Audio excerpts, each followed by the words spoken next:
talk of biodiversity, that we all know bio is about life and the different forms of plants and animals and organisms that we have on this earth that enable us to live in these ecosystems. Without these, then life on planet Earth will be very difficult for mankind and any organisms.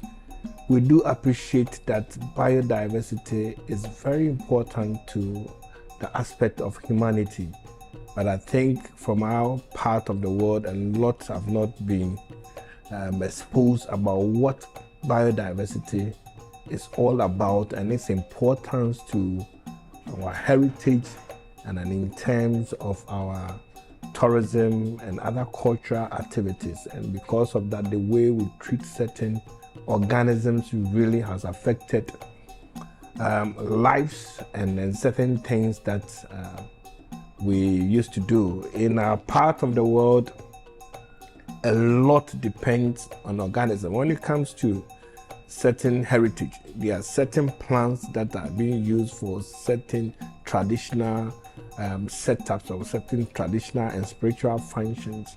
There are certain animals that we need to perform certain things with them. People travel all the way to come and see things like that.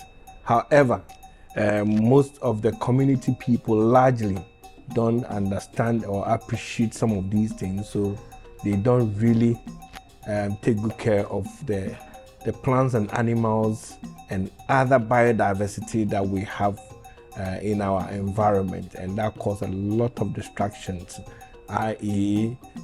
Some farming causes some of these things, illegal felling of trees leads to some of these things. Nowadays, illegal mining in our various forests really affecting the environment.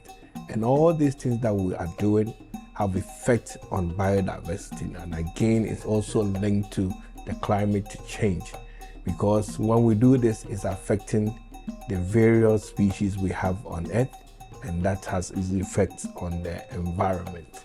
So I should say here that fine, when it comes to Forestry Commission, we have areas designated as globally significant biodiversity areas that we are not supposed to even do anything there in terms of to really preserve them and protect them. However, some people are also doing everything possible to destroy some of these areas, and I will use this opportunity and platform to say that without biodiversity, our life on Earth really will be short, and we need to protect and preserve and conserve our biodiversity. And here it gives us, in terms of tourism, it gives us a lot of economic opportunities for us. People travel all the way to come and see certain, even tortoise. Tortoise these days, we find it difficult to see them. These are species that you uniquely find in some part of Ghana, but what do you see now? And people travel, in terms of butterflies and stuff like that. There are a whole lot of biodiversity that we have that we think that if we keep on protecting and preserving them, life and ecosystems will be very good for us, and economically too will be benefiting from that, because environment that they need to thrive will be there, and people will also travel far and near to come and observe some of these plants and animals, and that will boost tourism. So I will call on everyone to ensure that the little plants and animals we have, the little biodiversity we have now in our environment, we will do our best to preserve and protect them for posterity. And I believe when we do that, we are all protecting and prolonging our lifespan on Earth. Thank you very much.